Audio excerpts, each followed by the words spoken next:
Hello everyone, आज की कहानी है सब्र का बांध।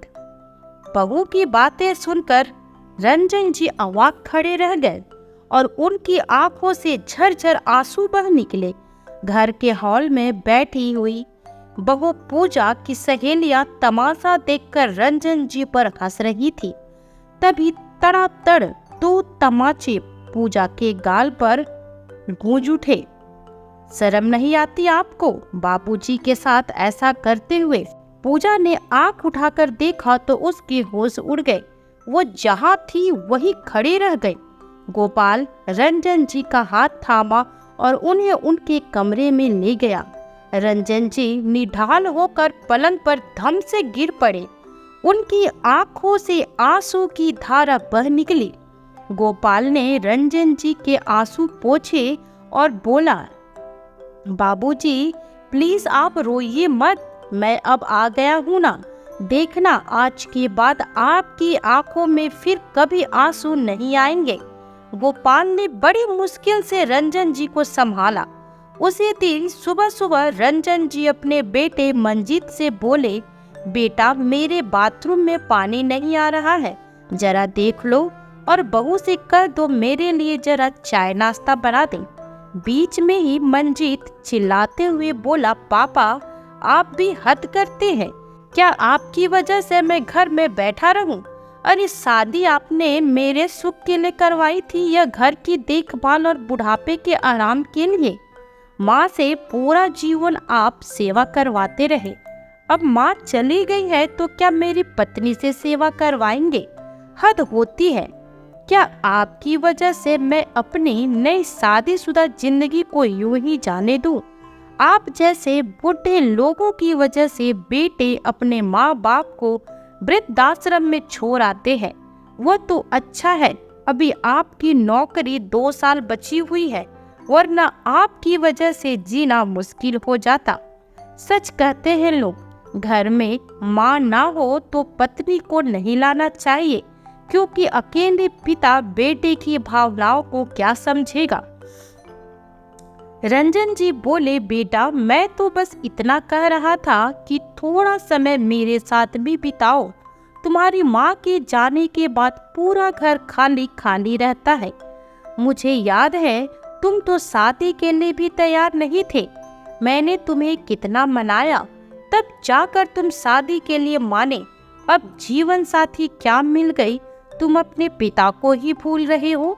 तभी मंजीत की पत्नी पूजा आई और बोली, पापा जी आपके कहने का क्या मतलब है? क्या आपने अपने बेटे की शादी मुझसे इसलिए करवाई थी कि मैं घर और आपकी देखभाल कर सकूं? क्या मेरी कोई जिंदगी नहीं है? अरे माँ जी के जाने के बाद आप अकेले हुए हैं तो इसका भुगतान हम सब क्यों करें? आपको सही समय पर दवाई खाना मिल रहा है, क्या यह कम बात है? सुनो जी, अगर यही चलता रहा तो मैं इस घर में नहीं रह सकती। इतना बड़ा घर काटने को दौड़ता है। आप तो दफ्तर चले जाते हैं, मैं पूरे दिन दीवारों से बातें करती हूँ या फिर आपके पिता की सेवा में लगी रहती हूँ। इतना कहकर पूजा वहाँ से चली गई। मंजीत भी अपने पिता से कहता है, देखिए पापा, आप बहू से माँ जैसी सेवा की इच्छा रखते हैं तो कभी संभव नहीं है, इसलिए पूजा जितना करती है उसमें ही खुश रहिए। बिना मतलब हमारे जीवन में जहर मत घोलिए। इतना कह मंजीत भी अपने ऑफिस के लिए चला जाता है। रंजन जी बेचारे अपने कमरे में आ जाते हैं और पत्नी की तस्वीर को देखकर कहने लगे, दामिनी तुम क्या गई, मेरी हालत इस घर में अनाथों जैसी हो गई। यही बेटा शादी नहीं करना चाहता था और अब देखो पत्नी क्या आई, मुझसे सीधे मुंह बात तक नहीं करता। याद है तुम्हारे जाने के बाद ये घर तो स्त्री विहीन हो गया था। घर की व्यवस्था चरमरा रही थी, गंदा बिस्तर, गंदी रसोई लगता था, मानो कोई यहाँ रहता ही नहीं है। एक दिन रंजन जी खाना खाते समय गोपाल को बोले, गोपाल बेटा यह कैसी सब्जी बनाई हो? सब्जी पकी भी नहीं है और तेल मसाला इतना है कि मुंह जल रहा है। गोपाल बोला, बाबूजी एक बात बोलूं? यूं ही कब तक मेरे हाथ का जला भुना खाना खाते रहेंगे। इस घर को नौकर की नहीं बल्कि एक बहू की जरूरत है। दिन में एक बार ही आपको समय दे पाता हूँ। रंजन बाबू बोले, खबरदार, आज की बात खुद को नौकर बोला तो। अरे तू तो वह हीरा है जो किसी की तकदीर में नहीं होता। दामिनी जी के जाने के बाद एक तू ही था जिसने मुझे संभाला था, वरना मुसीबत में सब अपने पराये हो गए। कहते कहते उन दोनों की आंखें नम हो गई और रंजन जी ने गोपाल को गले से लगा लिया। गोपाल के पिता रंजन जी के यहाँ गाड़ी चलाने का काम करते थे और माँ घरों में साफ सफाई का काम करती थी। लेकिन एक हादसे में उसके माता पिता की मौत हो गई। तब से रंजन जी ने गोपाल को ही अपने पास रख लिया था। उसकी पढ़ाई लिखाई का खर्चा सब रंजन जी ही उठाते थे।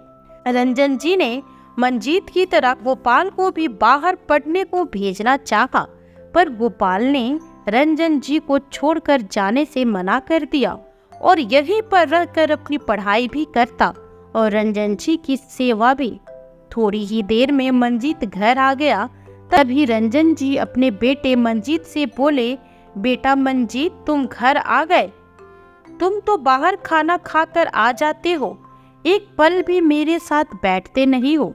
मुझे लगता है अब तुम्हें शादी कर लेनी चाहिए। बहू आएगी तो तुम भी घर में थोड़ा वक्त बिताओगे। तुम्हारी माँ के जाने के बाद यह घर घर नहीं खंडहर लगने लगा है। एक औरत ही घर को सजाती और संवारती है। अब तुम्हारी माँ तो रही नहीं, शायद बहू के आने के बाद इस घर की रौनक लौट आए। मंजीत बोला, पापा, अब मैं आपके लिए अपनी आज़ादी दांव पर नहीं लगाना चाहता, और कौन जानता है लड़की कैसी मिलेगी। बाद में अगर कोई टेढ़ी लड़की आ गई तो मुझसे शिकायत मत करना, क्योंकि मैं बीवी का साथ छोड़कर आपका तो हो नहीं सकता। रंजन बाबू बोले, बेटा मंजीत, अपनी पसंद के लड़के से विवाह कर लो, मुझे कोई ऐतराज नहीं है। और कौन सा हमें दान दहेज चाहिए। ईश्वर की कृपा से अभी 2 साल मेरी नौकरी और बची हुई है और तुम भी काम करते हो। मंजीत बोला, ठीक है पापा, अगर मुझे कोई लड़की पसंद आ गई तो मैं आपको बता दूंगा, पर आप भी कोई अच्छी लड़की देखिए जो हमारे घर के लायक हो, तो मुझे भी कोई ऐतराज नहीं है। अब मैं काम पर जा रहा हूँ, रात बाहर से खाना खा कर आऊँगा, आप भी अपना देख लीजिए। खाना अच्छा ना लगे तो गोपाल से मंगवा लीजिएगा। इतना कहकर मंजीत अपने फटफटिया स्टार्ट किया और चला गया। रंजन जी ने अपने बेटे के रिश्ते की बात इधर उधर की थी। उसी में उनके एक मित्र शंकर जी ने किसी लड़की का संक्षिप्त वर्णन किया और लड़की का फोटो भेज दिया। अब तो रंजन जी को लगा कि शायद उनकी खोज पूरी हो जाएगी। रंजन जी बेटे की शादी के लिए बहुत व्यग्र थे। अगले ही दिन तैयार हो गए और लड़की वाले के घर पहुंच गए। अब शंकर जी के साथ लड़की देखने पहुंचे। लड़की देखकर उन्हें लगा लड़की सुशील है तो उनके घर के लिए अच्छी होगी। उन्होंने तुरंत रिश्ता 80% लगभग तय कर दिया और शादी कैसे होगी यह बात कर ली। पर वह कहते हैं ना कि वक्त तभी बदलता है जब विचार बदलते हैं। अब वह ठहरे लड़के के पिता। उन्होंने अपना बड़प्पन दिखाया और कहा, हमें दान दहेज नहीं चाहिए, बस हमें अपने घर के लिए बहू चाहिए। आप तो बस जल्दी से जल्दी शादी की तैयारी कीजिए। उनके इस त्वरित निर्णय में लड़की वालों को उन पर शक हुआ कि कहीं उनके बेटे में कोई कमी तो नहीं, या उनका खानदान अच्छा नहीं, क्योंकि इतनी जल्दी तो कोई भी लड़के वाला हाँ नहीं करते हैं। जरूर लड़के में कोई कमी होगी, इसलिए अपने बेटे की जल्दी से जल्दी शादी करवाना चाहते हैं।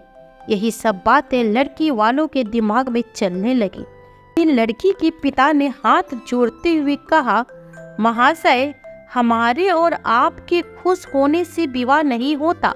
जब तक ऊपर वाले की मोहर न लग जाए कोई रिश्ता नहीं जुड़ता, और रिश्ता जुड़ने के बाद भी वो टिका रह जाए यह घर में खुशहाली आ जाए इसकी गारंटी नहीं है।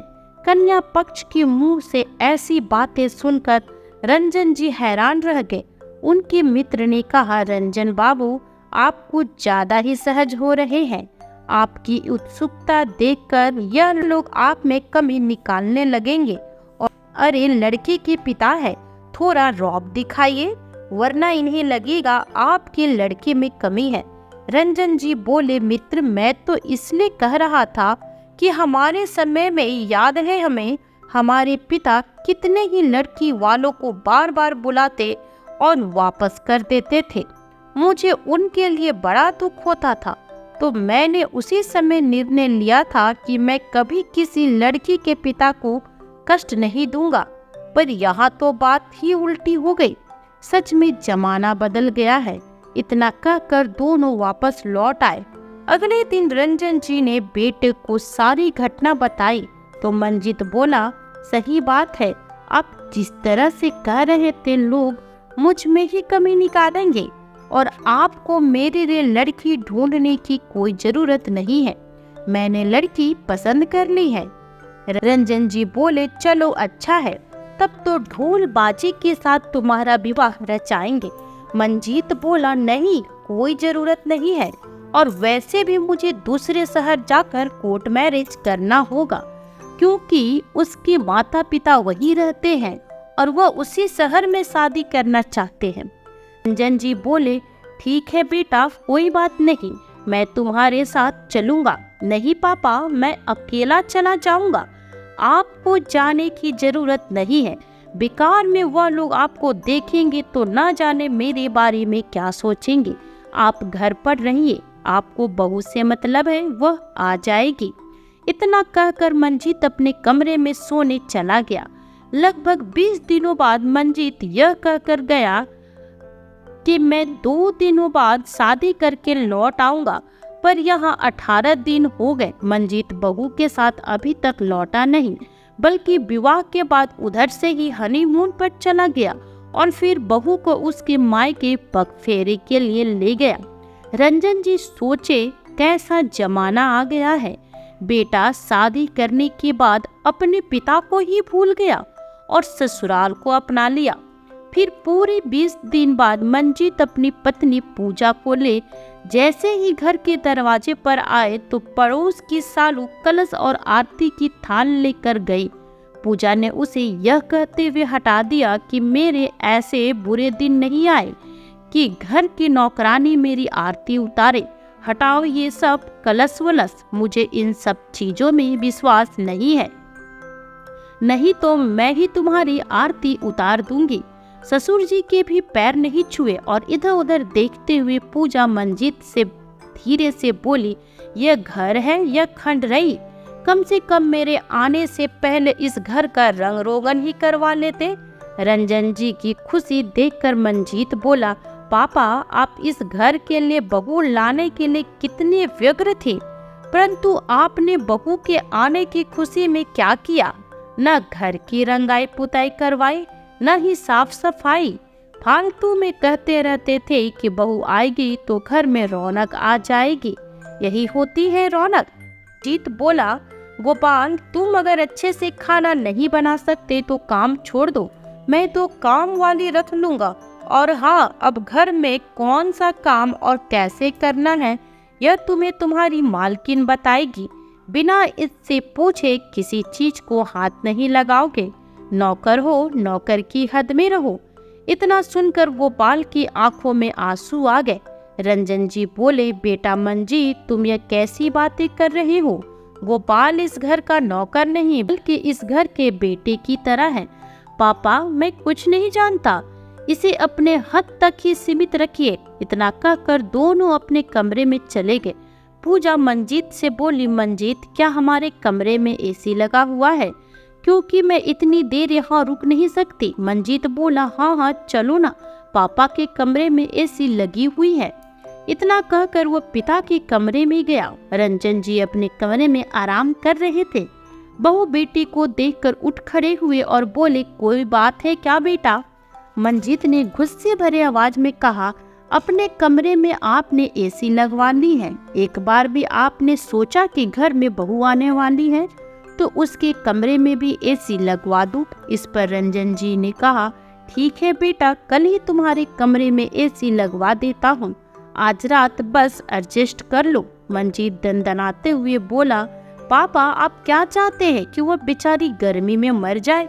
कल की कल देखेंगे, अब हटिए, उसे बहुत गर्मी लग रही होगी, आप दूसरे कमरे में चले जाइए। जी बेटी को बस एक टक निहारते रहे।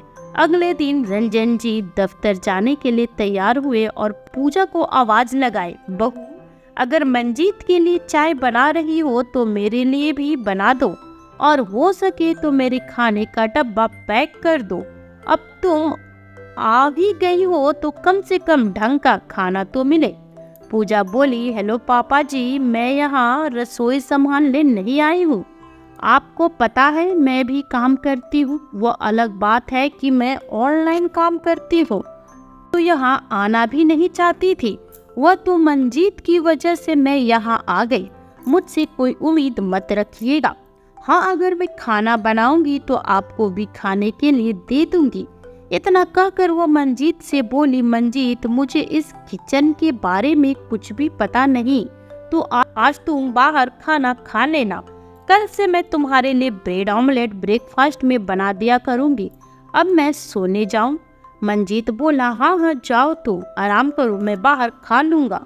वो मुस्कुराते हुए अपने कमरे में चली गई। रंजन जी हैरानी से बेटे को देखने लगी। बेटा बोला, क्या देख रहे हैं? अरे पत्नी लाया हूँ, कोई घर की नौकरानी नहीं लाया हूँ। उसकी सुख सुविधा और आराम का ख्याल मैं नहीं रखूंगा तो कौन रखेगा? रंजन जी बोले, बेटा मानता हूँ बहू को भी आराम और सुख सुविधा मिलनी चाहिए, पर बहू के आने के बाद भी अगर बाहर ही खाना खाएंगे तो फिर घर में औरत के होने का क्या फायदा? मैं यह नहीं कहता कि वह चूल्हा चौका में लगी रहे, पर कुछ तो अपने फर्ज निभाए। मंजीत बोला, पापा आज बोल रहे हो, फिर मत कहना। अगर उसका यहाँ मन नहीं लगा तो मैं भी यहाँ नहीं रहूंगा, और जितना हो सके आप और गोपाल उसकी मदद कर दिया कीजिए, वरना अपना इंतजाम खुद कर लीजिए। इतना कहकर बेटा चला गया। रंजन जी दफ्तर पहुँचे। सबने बहू आने की खूब बधाई दी, पर उनके चेहरे की परेशानी उनके मित्र शंकर जी समझ गए और बोले, क्या बात है, आज भी खाने का डब्बा नहीं मिला? रंजन जी ने अपनी परेशानी बताई। तब उन्होंने कहा, अपने खाने का डब्बा लगवा ले, टिफिन सिस्टम, उसमें दूसरे घर की औरतें घर जैसा खाना ही बना कर देती है, और मैं तो कहता हूँ इतने बड़े घर में बेटे बहू होने के बाद भी तुम अकेले हो, फिर क्या फायदा उनका? रंजन जी बोले, अब क्या बताऊं शंकर तुम्हें, कुछ कहता हूँ तो बेटा बार बार घर छोड़ने की धमकी देता है। शंकर जी बोले, वह आपको बेवकूफ बना रहा है। अब इस शहर में किराए के मकान में रहना मुश्किल है, फिर घर का खर्च, राशन, बिजली, क्या वह सब कुछ कर पाएगा? वह जानता है कि आपकी कमजोरी, इसलिए आपको डराता रहता है, पर जहाँ सम्मान नहीं वहाँ मोह माया नहीं रखनी चाहिए। कल को वो आपको घर से निकाल दे, उससे पहले अपने लिए कुछ सोच लीजिए, बाकी आप खुद समझदार हैं। शाम तक एसी वाले ने आकर बेटे बहू के कमरे में एसी भी लगा दी, लेकिन फिर भी पूजा ने रंजन जी का कमरा खाली नहीं किया। रंजन जी के पूछने पर पूजा ने कहा, आप इतने बड़े कमरे में अकेले क्या करेंगे? मुझे तो ये कमरा बहुत पसंद आया है, इस कमरे में बालकनी भी है, पूरी घर में ये कमरा ही सबसे अच्छा है। तभी मंजीत भी अपनी पत्नी की बातों में हाँ मिलाते हुए बोला, पापा अब तो माँ रही नहीं, आप इतने बड़े कमरे का क्या करेंगे? ऐसा कीजिए, आप अपना सामान हमारे कमरे में शिफ्ट कर लीजिए, उसमें भी तो एसी लग ही गया है। रंजन जी कुछ बोलते उससे पहले ही मंजीत उनका सामान कमरे से निकालने लगा। बेचारे रंजन जी कुछ बोल न पाए, बेटे के व्यवहार से वे अंदर तक टूट चुके थे। फिर दीवार पर टंगी हुई अपनी पत्नी के तस्वीर को उठाते हुए उनके दिल के 1000 टुकड़े हो रहे थे। मन में बस यही ख्याल आ रहा था कि दामिनी ने कितने पसंद से इस कमरे को बनवाया था। उसी कमरे के सामने खुली हुई बालकनी कितनी पसंद थी। इसके लिए तो हम दोनों में झगड़ा भी हो गया था।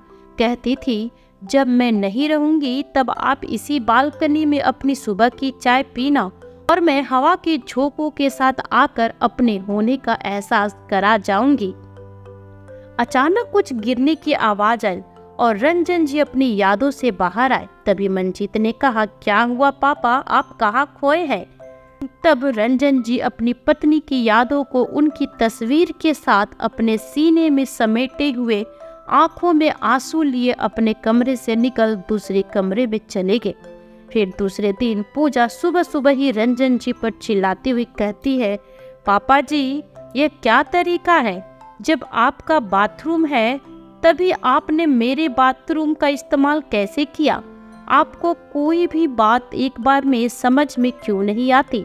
रंजन जी अपना ब्रश और तौलिया उठाए और बोले, बहू मेरे बाथरूम में पानी नहीं आ रहा था। मैं 2 दिनों से मंजीत को कह रहा हूँ, उसने ठीक नहीं करवाया और तुम अपनी सहेलियों से बात कर रही थी। मैंने तुमसे पूछा तो तुमने हाँ में सिर हिलाया था। तब मैं तुम्हारा बाथरूम इस्तेमाल करने के लिए आया था। पापा जी झूठ बोलने की भी हद होती है। अब निकलो यहाँ से, पूरा बाथरूम का कबाड़ा बना दिया है। रंजन जी नम आंखों से वहाँ से जाने लगे तो पूजा दंदनाते हुए आई और बोली, रुकिए पापा जी। इतना कहकर पूजा ने रंजन जी का कुर्ता हाथ से छीन लिया और कुर्ते की तलाशी करने लगे।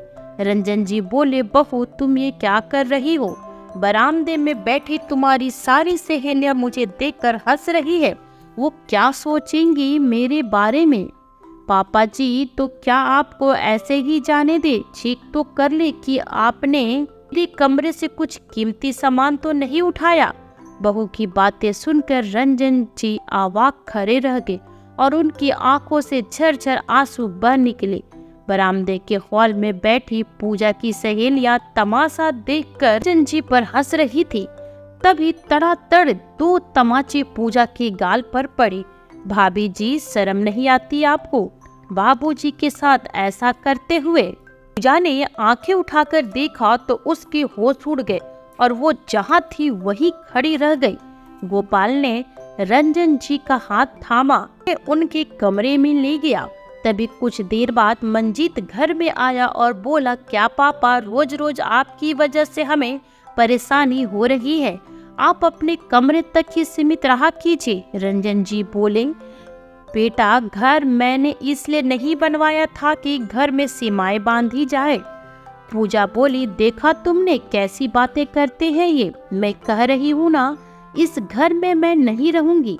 मंजीत बोला, पापा सच में आपने हमें बहुत परेशान कर दिया है। और यही सब चलता रहा तो या तो आप वृद्धाश्रम चले जाइए वरना हम घर छोड़कर चले जाएंगे।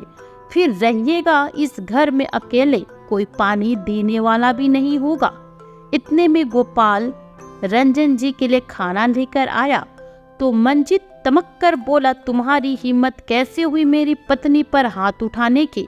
मंजीत जैसे ही गोपाल को मारने चला, रंजन जी ने खींचकर 2 तमाचे मंजीत के गाल पर जड़ दिए। खबरदार जो आज के बाद गोपाल की तरफ उंगली भी उठाई तो पापा यह क्या तरीका है? इस 2 कौड़ी के नौकर के लिए तुम अपने बेटे पर हाथ उठा रहे हो? पूजा आंखें तरेड़ते हुए बोली, खबरदार बहू, अगर आज बीच में बोली तो मैं अपने बेटे से बात कर रहा हूँ, बीच में दखल अंदाजी मत करना वरना। रंजन जी का यह रूप देखकर पूजा चुप हो गई। तब रंजन जी आराम से कुर्सी पर बैठे और बोले, तुम लोगों को परेशानी हो रही है ना?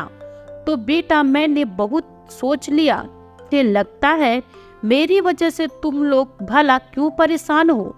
पूजा और मंजीत के चेहरे पर खुशी आ गई, पर वह खुशी पल भर की थी। रंजन जी बोले, ऐसा करो तुम लोग अपने लिए किराए का मकान देख लो, मैं इस घर में किराएदार रख लूंगा। वह मेरे लिए 3 टाइम का खाना भी बना देंगे और पैसे भी देंगे। वैसे भी 6 महीने बाद मैं रिटायर हो जाऊंगा।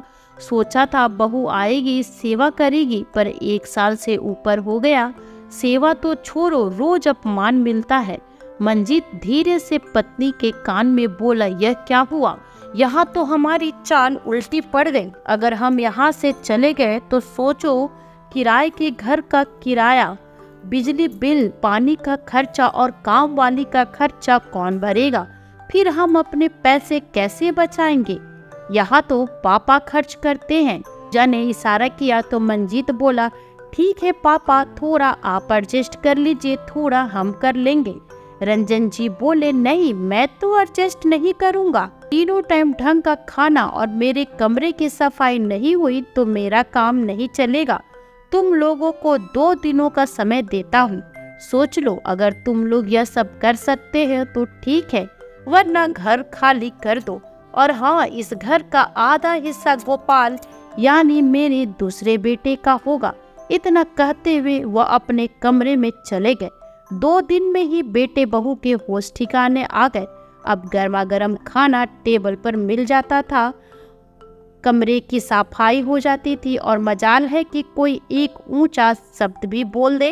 अगले दिन गोपाल यह सब देखकर बोला, बाबूजी आपने तो कमाल कर दिया, अब तो लगता है। रंजन जी बोले, गोपाल देखते जाओ, अब मैं इन लोगों से कैसे अपनी सेवा करवाता हूँ। और सबसे पहले अब तुम्हारी शादी भी तो करवानी है, क्या बाबूजी? और गोपाल मुस्कुराता हुआ वहाँ से चला गया और रंजन जी चैन की बीन बजाने लगे। आखिर बेटे बहू को सही रास्ते पे लाने के लिए कभी कभी पिता को भी टेढ़ी चाल चलनी पड़ती है। ऐसा क्यों होता है कि जिस बेटे को जन्म देते हैं, जीवन साथी के मिलते ही वह माता पिता को भूल जाता है? तो दोस्तों, कैसी लगी आपको आज की कहानी? कमेंट करके जरूर बताइए। साथ ही लाइक एंड शेयर करना बिल्कुल न भूलें। फिर मिलती हूँ आपसे न्यू वीडियो में नई कहानी के साथ। तब तक अपना ख्याल रखें और स्वस्थ रहें। Bye bye.